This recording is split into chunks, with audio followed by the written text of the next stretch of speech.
Hi guys, welcome back to P S Kannada vlogs. ಎಲ್ಲರಿಗೂ ನಮಸ್ಕಾರ. ಎಲ್ಲರೂ ಚೆನ್ನಾಗಿದ್ದೀರ ಅಂತ ಭಾವಿಸ್ತೀವಿ. ಇವತ್ತು ನಾನು ಏನು ಹೇಳ್ಕೊಡೋಕೆ ಬಂದಿದ್ದೀನಿ ಅಂದರೆ ಸಿಂಪಲ್ಲಾಗಿ ಯಾವ ರೀತಿ ರಸಮ್ ಮಾಡ್ಕೊಳ್ಳೋದು ಬೇಳೆ ಹಾಕಿ ಅಂತ ನೋಡೋಣ ಬನ್ನಿ.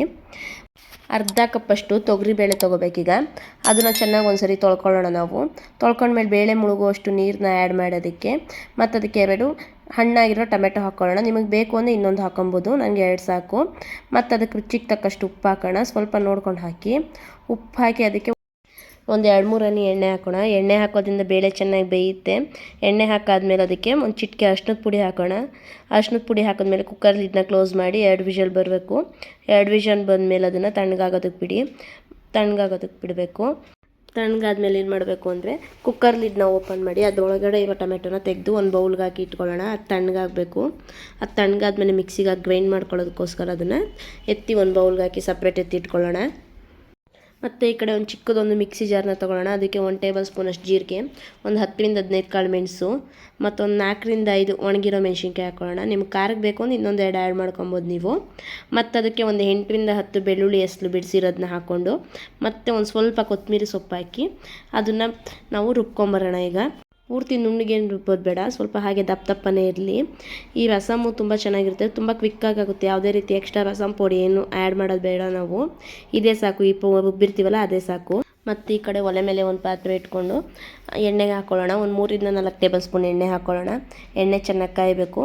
ಎಣ್ಣೆ ಚೆನ್ನಾಗಿ ಕಾದ್ಮೇಲೆ ಅದಕ್ಕೆ ನಾವು ಒಂದು 1/4 ಟೇಬಲ್ ಸ್ಪೂನಷ್ಟು ಸಾಸಿವೆ ಮತ್ತು ಒಂದು ಚಿಟಿಕೆ 1-2 ಚಿಟಿಕೆಯಷ್ಟು ಹಿಂಗೆ ಹಾಕ್ಕೊಳ್ಳೋಣ. ಹಿಂಗೆ ಹಾಕೋದ್ರಿಂದ ಏನಾಗುತ್ತೆ ಅಂದರೆ ತುಂಬ ರುಚಿಯಾಗಿರುತ್ತೆ. ಒಗ್ಗರಣೆ ಸ್ಮೆಲ್ ಗಮ್ ಅಂತ ಬರುತ್ತೆ. ಸಾಸಿವೆ ಚಟಪಟ ಅಂತ ಸಿಡಿದ್ಮೇಲೆ 2 ಕಡ್ಡಿ ಕರಿಬೇವು ಹಾಕ್ಕೊಳ್ಳೋಣ. ಕರಿಬೇವು ಚೆನ್ನಾಗಿ ಒಗ್ಗರಣೆಯಲ್ಲಿ ಸಿಡಿದ್ಮೇಲೆ ಅದಕ್ಕೆ ಈಗ ಏನು ನಾವು ರುಬ್ಬಿಟ್ಕೊಂಡಿರ್ತೀವೋ ಪೌಡ್ರನ್ನ ಅದನ್ನ ಆ್ಯಡ್ ಮಾಡ್ಕೊಂಡು ಎಣ್ಣೆ ಸ್ವಲ್ಪ ಫ್ರೈ ಮಾಡ್ಕೊಳ್ಳೋಣ.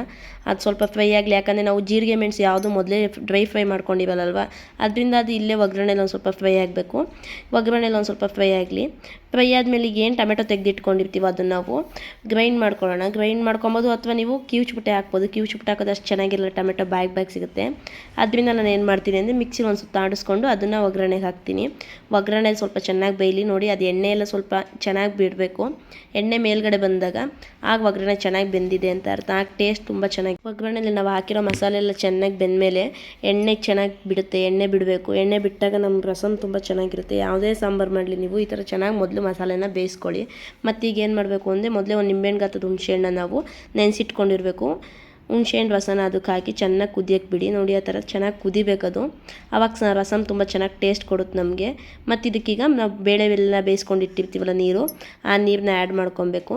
ಮತ್ತೀಗ ಒಂದು ಚಿಟಿಕೆ ಕಲರ್ಗೋಸ್ಕರ ಒಂದು ಚಿಟಿಕೆ ಅರ್ಶಿನದ ಪುಡಿ ಹಾಕ್ಕೊಳ್ಳೋಣ. ಮತ್ತು ನಾವು ಅರ್ಶಿನದ ಪುಡಿ ಹಾಕಿ ಚೆನ್ನಾಗಿ ರಸಮು ಕುದಿಯೋಕ್ಕೆ ಬಿಡಿ. ಏನು ಇದು ಮಾಡೋದು ಬೇಡ. ಒಂದು ಸ್ವಲ್ಪ ಹೈ ಫ್ಲೇಮಲ್ಲಿಟ್ಟು ಕುದಿಯೋಕ್ಕೆ ಬಿಡಿ. ಮತ್ತೀಗ ನಿಮಗೆ ಮೊದಲೇ ಬೇಳೆ ಬೇಯಕ್ಕೆ ಒಂದು ಸ್ವಲ್ಪ ನಾವು ಉಪ್ಪು ಹಾಕಿರ್ತೀವಿ. ಈಗ ಉಪ್ಪು ಬೇಕು ಅಂದರೆ ಮತ್ತೆ ನೀವು ಸ್ವಲ್ಪ ಆ್ಯಡ್ ಮಾಡ್ಕೊಳ್ಳಿ ರುಚಿ ನೋಡಿ. ಉಪ್ಪು ಹಾಕಿ ಚೆನ್ನಾಗಿ ಅದನ್ನು ಕುದಿಯೋಕ್ಕೆ ಬಿಡಿ. ಚೆನ್ನಾಗಿ ಕುದಿಬೇಕು. ದಯವಿಟ್ಟು ಯಾರ್ಯಾರು ನನ್ನ ಚಾನೆಲ್ನ ನೋಡ್ತಿರೋ ದಯವಿಟ್ಟು ಲೈಕ್ ಮಾಡಿ, ಶೇರ್ ಮಾಡಿ, ಕಮೆಂಟ್ ಮಾಡಿ, ಸಬ್ಸ್ಕ್ರೈಬ್ ಮಾಡಿ ಅಂತ ಕೇಳ್ಕೊತಿದ್ದೀನಿ ನಾನು. ಎಲ್ಲ ನೋಡ್ತಿದ್ದೀರಾ ಬಟ್ ಯಾರು ಸಬ್ಸ್ಕ್ರೈಬ್ ಮಾಡ್ತೀರಾ, ಪ್ಲೀಸ್ ಎಲ್ಲರೂ ಸಬ್ಸ್ಕ್ರೈಬ್ ಮಾಡಿಕೊಂಡು ಚಾನೆಲ್ನ ನೋಡಿ ಅಂತ ಕೇಳ್ಕೊತಿದ್ದೀನಿ. ಮತ್ತು ಈಗ ಲಾಸ್ಟಲ್ಲಿ ನಾವು ಕೊತ್ತಂಬರಿ ಸೊಪ್ಪನ್ನ ಹಾಕಿದ್ರೆ ರಸಮ್ ರೆಡಿ ಆಗುತ್ತೆ. Thank you for watching.